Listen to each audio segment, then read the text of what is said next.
Plastik jadi barang yang Sampah yang terus menumpuk dan menggunung. Setiap hari tumpukan sampah, khususnya sampah plastik, terus bertambah. Sungai tercemar, lingkungan pun terbebani.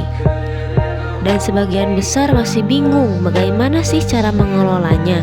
Masalah sampah bukan cuma soal membuang, tapi soal bagaimana kita memilah, mengolah, dan bertanggung jawab pada bumi yang kita tinggali. Oleh karena itu, hari ini kita memutuskan untuk datang langsung ke salah satu tempat yang dikenal aktif bergerak di bidang lingkungan. Di sana, kita akan melihat cara memilah dan mengolah sampah, terutama sampah plastik, secara lebih dekat. Dan inilah tujuan kita.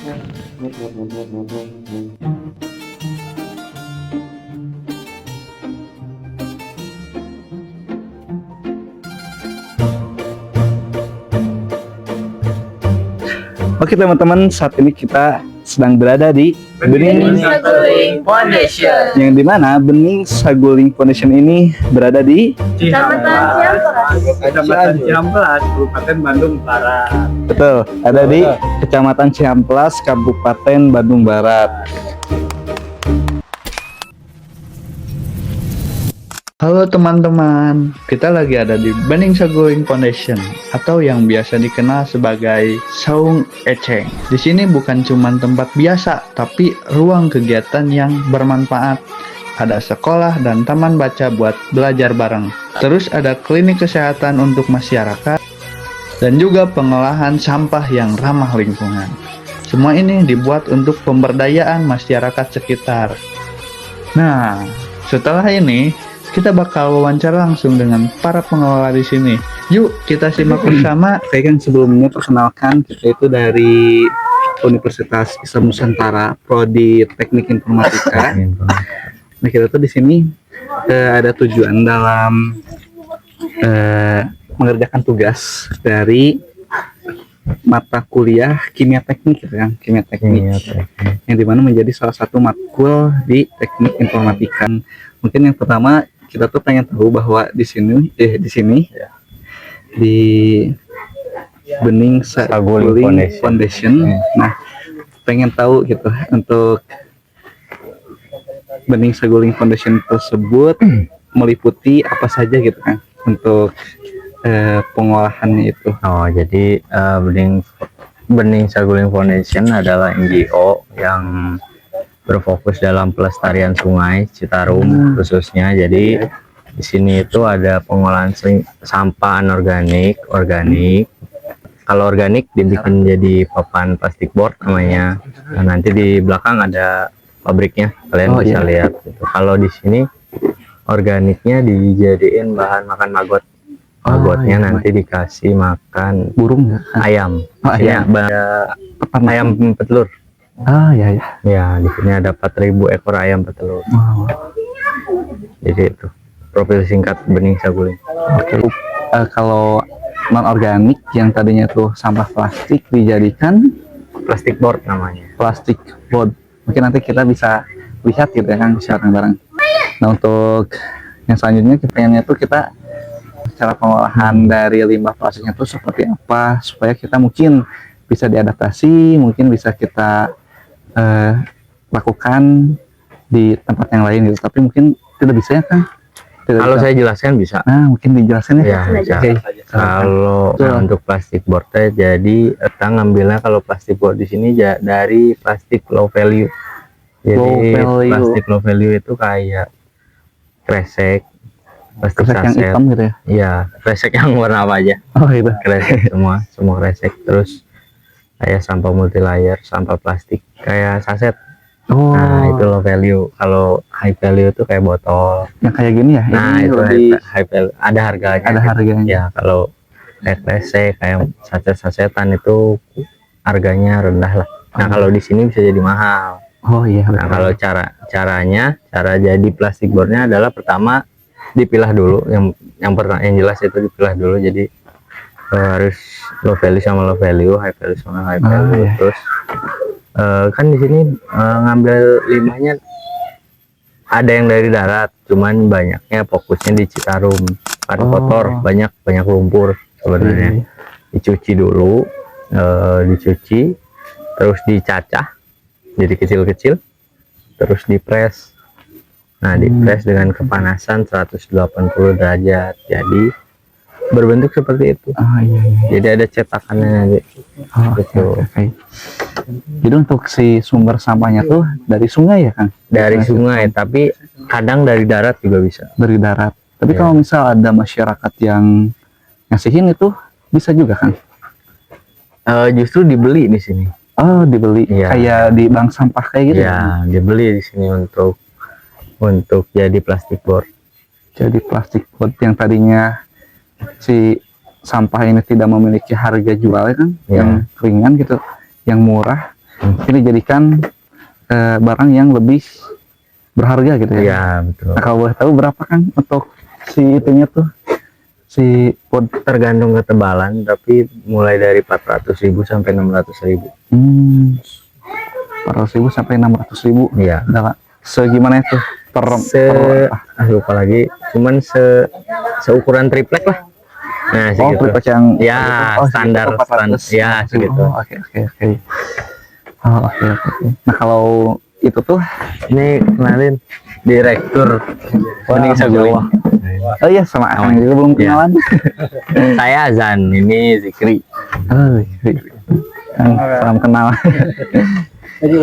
Iya, betul, dari Uninus. Nah, untuk ininya Kang, untuk mendapatkan misalnya kita tuh pengen beli nih si board ini tuh kemana gitu? Apakah ada e-commerce gitu, atau misal harus kesini langsung atau kemana? Ya, jadi si kita ini di penjualan plastik board ini ada namanya, di Instagramnya ada Repair Project. Kalau bisa teman-teman cek, ada Repair Project. Repair Project.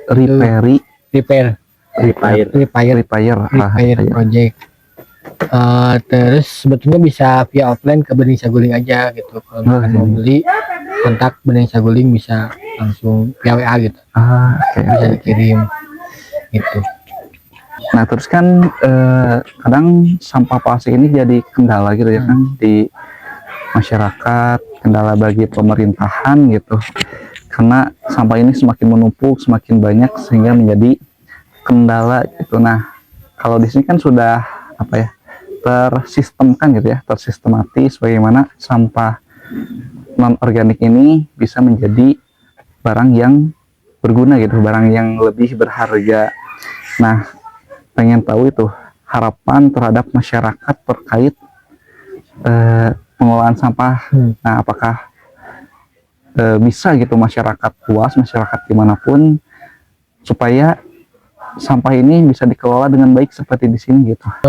Mungkin lebih ke ini sih, kayak masyarakat tuh minimal di skala rumah tangganya itu menyelesaikan masalahnya tuh cukup dengan memilah sampah aja. Sampah organik dan anorganik.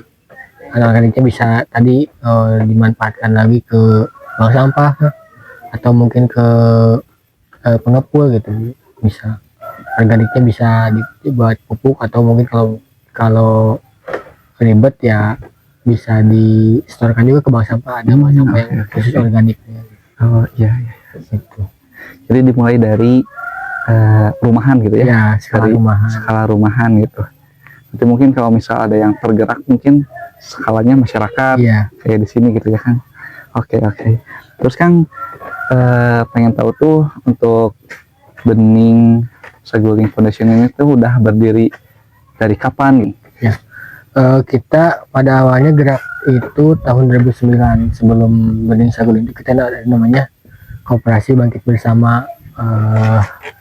Kita fokus di pelestarian sungai gitu, ngambil sampahnya dicacah, didaur ulang, dijual ke pabrik gitu. Cuman 5 tahun setelah 2009-2014 kita mikir bahwa permasalahan sampah ini gak akan selesai kalau memang cuma kita hanya mengambil sampah di sungai gitu. Kita perlu ada gerakan lain yang lebih besar, lebih masif. Kita bikin yayasan dengan cakupannya cukup luas, terus juga program-programnya lebih banyak. Kayak awalnya kan cuma pelestarian, kita coba mulai pencegahan sampah masuk ke sungai, terus pendidikan masyarakatnya, kesehatannya juga kita bikin klinik gitu. Oh iya, Sampai ke tadi lihat klinik. Terus pencegahannya tadi sampah organik itu sampah itu kita tahan agar tidak langsung masuk ke Sungai Citarum. Karena sepengalaman kami ketika sampah udah masuk ke Sungai Citarum itu kos produksinya lebih mahal. Dari mulai ngambilnya udah ada airnya, terus juga harus dibersihkan, membersihkannya gitu, kayak gitu.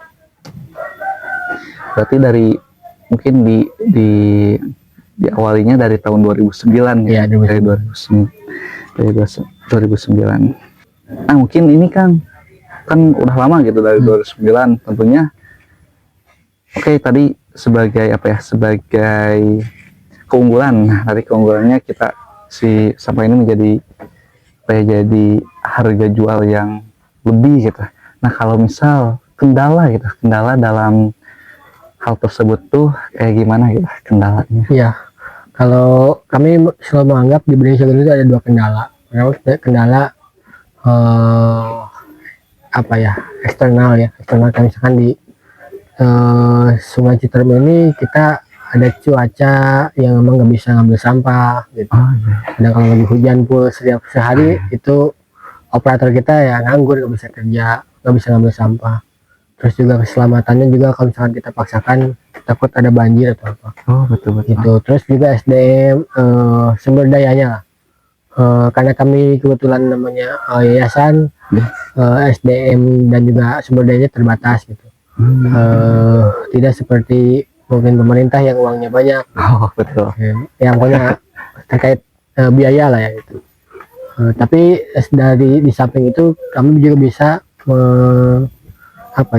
membuat solusi dari permasalahan itu ya, kita kolaborasikan gitu program kami dengan program yang lain yang memang selaras. Nah, misalkan ini repair project, kita kolaborasikan dengan River Recycle, kita cari pendanaan dari luar negeri. Oh iya. Gitu. Terus sama waste purchasing juga gitu, kayak gitu.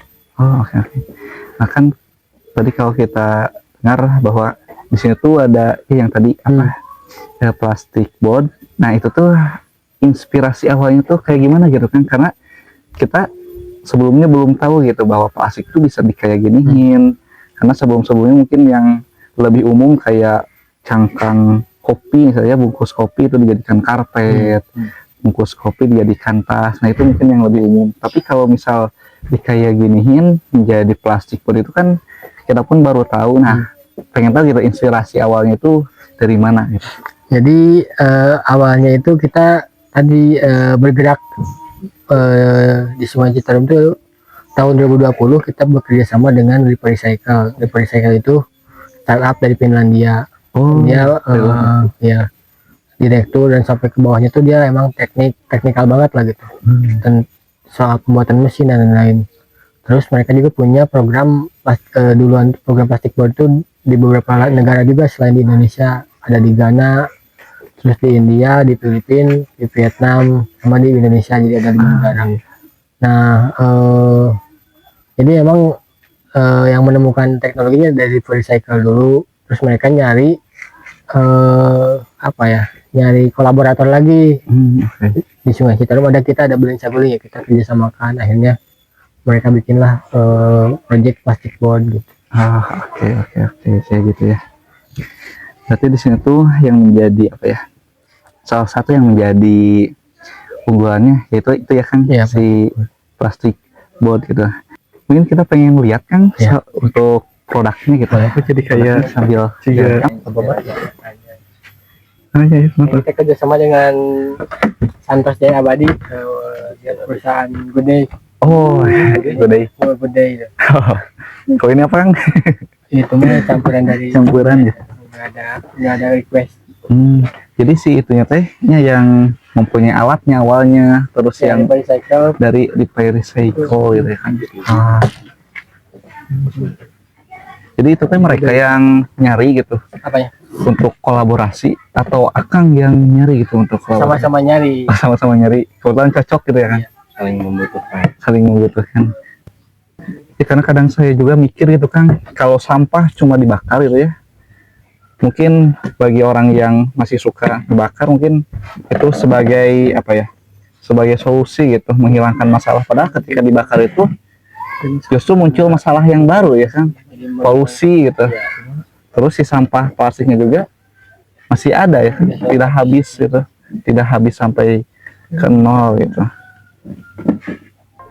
Nah mungkin teman-teman ini adalah salah satu produk yang dibuat dari sampah plastik, yang dimana sampah plastiknya tuh kalau di sini di Bening Saguling Foundation itu yang pertama dari Sungai Citarum, terus yang kedua itu dari masyarakat. Jadi sistemnya pun kayak bank sampah gitu, sehingga masyarakat tuh mendapatkan benefit gitu dari memberikan sampah. Nah ini plastik board ini mungkin ini kalau kecil itu ya kayak gini kecil gitu, tapi kalau misal dibuatnya besar itu bisa menjadi kayak atap ataupun menjadi seperti tembok ya, tembok bahkan meja, kursi kayak gitu ya. Nanti mungkin kita lihat si produknya yang sudah diterapkan gitu menjadi sebuah bangunan gitu, seperti itu. Dan juga ini si plastik board ini mempunyai harga jual yang lumayan tinggi, dengan diameter dengan mungkin ukurannya seperti seperti yang dijual di tempat bangunan segitu, mungkin harganya itu ada sekitar 400 sampai 600 ribu gitu. Yang tadinya mungkin sampah yang kurang mempunyai harga jual ya, menjadi suatu barang produk yang mempunyai harga jual yang tinggi gitu, seperti itu. Oke, nanti kita lihat bangunan yang sudah jadinya. Nah mungkin teman-teman ini adalah produk yang sudah jadi gitu, yang sudah jadi. Kalau tadi kan masih berbentuk kecil gitu, berbentuk kotak kecil. Nah kalau ini sudah jadi bangunan gitu yang kuat gitu. Dan juga kalau kita lihat dibandingkan dengan tembok yang biasa, ini tuh lebih lentur ya, lebih elastis. Tuh lihat, ini atas tuh bisa dianyam kayak gitu, jadi lebih elastis gitu, lebih estetik kayak gitu. Coba kita lihat-lihat.